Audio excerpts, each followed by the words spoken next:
자, 여러분 안녕하세요. 이번 시간에는 우리 국어 5학년 2학기 2단원 지식이나 경험을 활용해요. 그 5번째 시간이 되겠습니다. 그래서 이번 시간에는 지난 시간에 이어서 체험을 떠올리며 감상이 드러나는 글쓰기 2번째 시간이 되겠습니다. 지난 시간까지는 여러분들이 인상 깊은 체험을 한번 생각 그물망을 활용해서 한번 떠올려 보고 그 중에서 한 가지를 선택을 하는 것까지 했습니다. 이번 시간에는 다른 사람들이 쓴 글을 좀 보고 이런 식으로 쓰면 되겠구나 감을 잡고서 그렇다면 나는 어떻게 글을 쓸 것인지를 한번 알아보도록 하겠습니다. 그래서 우리 교과서 78쪽 되겠습니다. 체험한 일을 떠올리며 감상이 드러나는 글을 쓰는 방법을 알아볼 텐데요. 실제로 그렇게 쓴 글입니다. 그래서 체험한 일에 대한 감상이 드러나는 글의 특징을 생각하면서 글을 읽어보세요 되어 있는데, 자, 여기서 중요한 건 그렇죠. 체험한 일, 이게 드러나야겠죠. 그리고 또 하나, 감상도 드러나야 됩니다. 그래서 이걸 뭐 당연한 이야기 같은데 왜 강조하냐면 계속 이야기하는 거지만 둘을 쓰라고 하면 여러분들이 보통 체험한 일을 엄청 길게 쓰고 감상 한두 줄 정도로 쓴단 말이에요. 그러지 마시고 체험한 일도 중요하지만 내 글을 읽는 가장 큰 이유는 그렇죠. 내 글을 쓴 사람의 느낌이 어땠는지, 글을 쓴 사람이 어떤 생각을 갖고 있는지가 궁금해서 읽는 거라고 했잖아요. 그죠? 한번 같이 보겠습니다. 문단은 총 2문단입니다. 우선 이 글을 읽어보시면 체험한 일하고 감상이 나뉘어져 들어가 있어요. 한번 여러분들이 글을 읽고서 직접 한번 나누어 보시기 바랍니다. 자, 상설 전시실 바로 위에 자, 한글 놀이터, 그리고 한글 배움터, 그리고 특별 전시실이 있었습니다. 이렇게 3군데가 있었대요. 자, 아이들이 놀면서 한글을 배울 수 있는 한글 놀이터.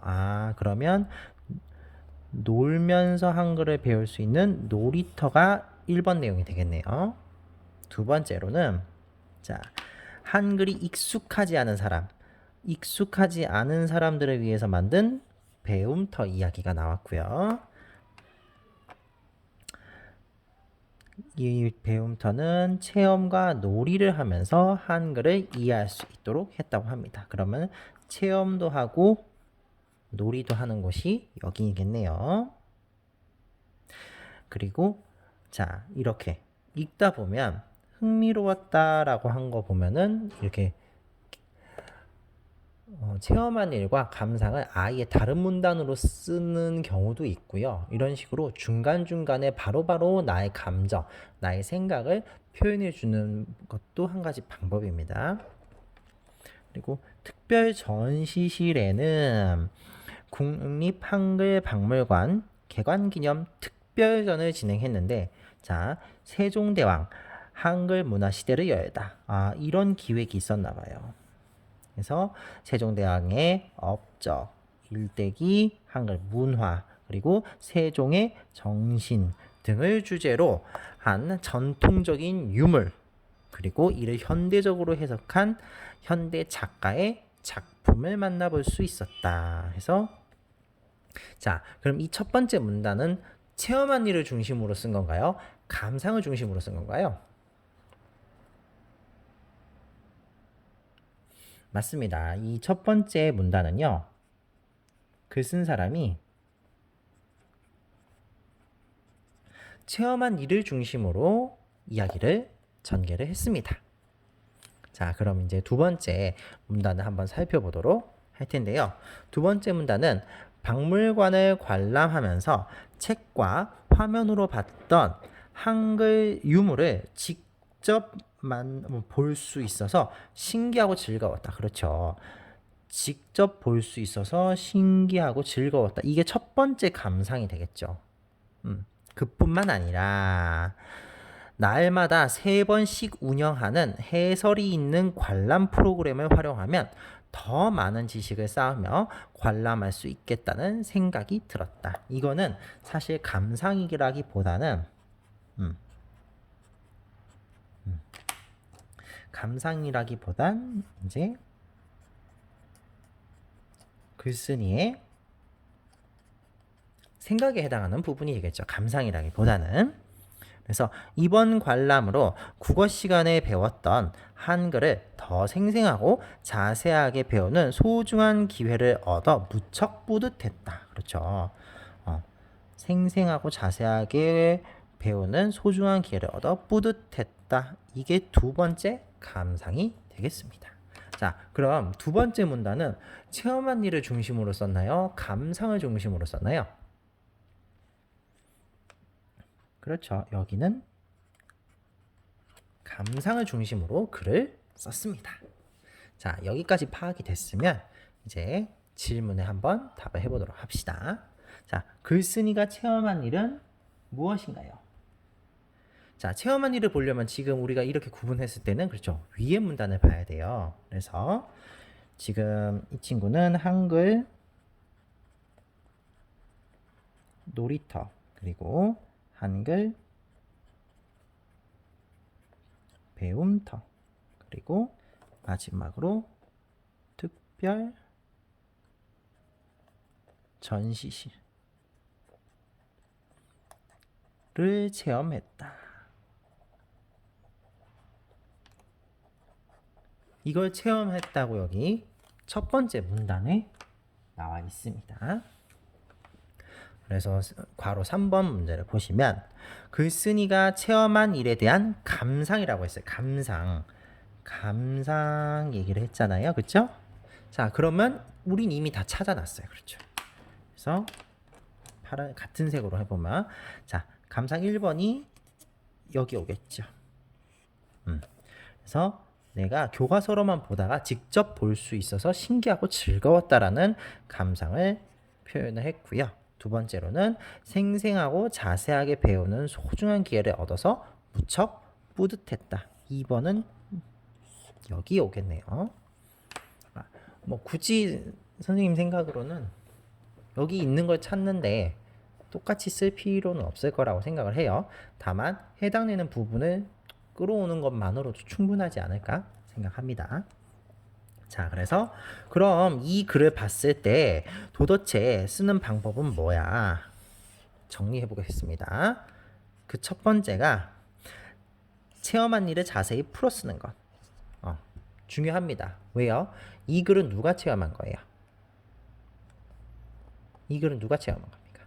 살짝만 좀 확대를 해보면 이 글은 그렇죠. 이 글은 이 글을 읽는 사람이 체험한 게 아니에요. 글을 쓴 사람이 체험한 거니까 사실 읽는 사람은 어떤 체험인지 자세하게 몰라요. 그러니까 풀어서 설명해 주는 게 제일 이해하기 쉽겠죠. 두 번째는 체험한 뒤 감상을 쓰려면 그때 생각이나 느낌을 떠올려 봐야 돼. 그렇죠. 내가 그때 무슨 생각을 했는지.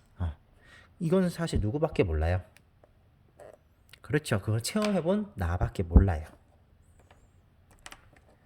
그리고 마지막으로는 체험에 대한 감상을 구체적이고 생생하게 표현해야 해가 되겠습니다. 왜냐하면 계속 이야기하는 거지만 이런 글의 특징은요. 이런 글의 특징은 내가 어떻게 생각했는지가 반드시 드러나야 되는데 이 부분에 초점을 맞추는 경우가 많아요. 그러다 보니까 감상은 뭐 그냥 재미있었다. 다음에도 또 가고 싶다 정도로 간단하게 말하고 끝나는 경우가 많거든요. 그러기보다는 감상을 좀 더 구체적으로 이러이러한 체험에서는 어떤 감정을 느꼈고 이러이러한 부분에서는 좀 아쉬움을 느꼈고 이런 식으로 구체적으로 표현해 주는 게 읽는 사람들한테도 더 많은 관심을 끌어낼 수 있습니다. 자, 이렇게 체험한 일을 바탕으로 감상이 드러나는 글을 쓰는 방법에 대해서 공부를 해봤는데 이것을 바탕으로 우리가 79쪽에 있는 이거는 여러분들이 직접 하셔야 될 내용이에요. 그래서 이건 어찌 보면 과제가 되겠습니다. 그래서 여러분들이 이거는 어떻게 하시면 좋으냐면 이미 앞에서 여기서 이제 선택을 하셨잖아요. 이걸로 해도 되고 아니면 이거 말고 공부하다 보니까 내가 인상 깊은 내용 관련된 글을 다른 걸로 써야겠다 하는 것들이 있다면 써주시면 되겠습니다. 뭐 예를 들어서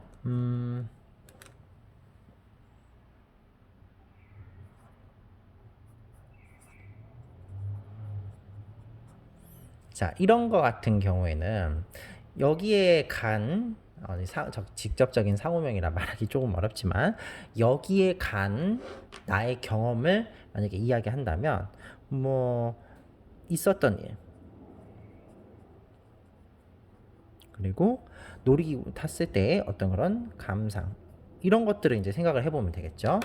그리고 이제 요즘 여러분들이 공부하고 있는 역사와 관련돼서 역사 박물관을 가는 경험도 있을 수 있어요. 그러면 여러분들이 본 유물 그리고 그 유물에 대한 자세한 조사 내용이 뒤따라오면 좋겠죠. 그리고 플러스 그것에 대한 이제 감상 좋고요.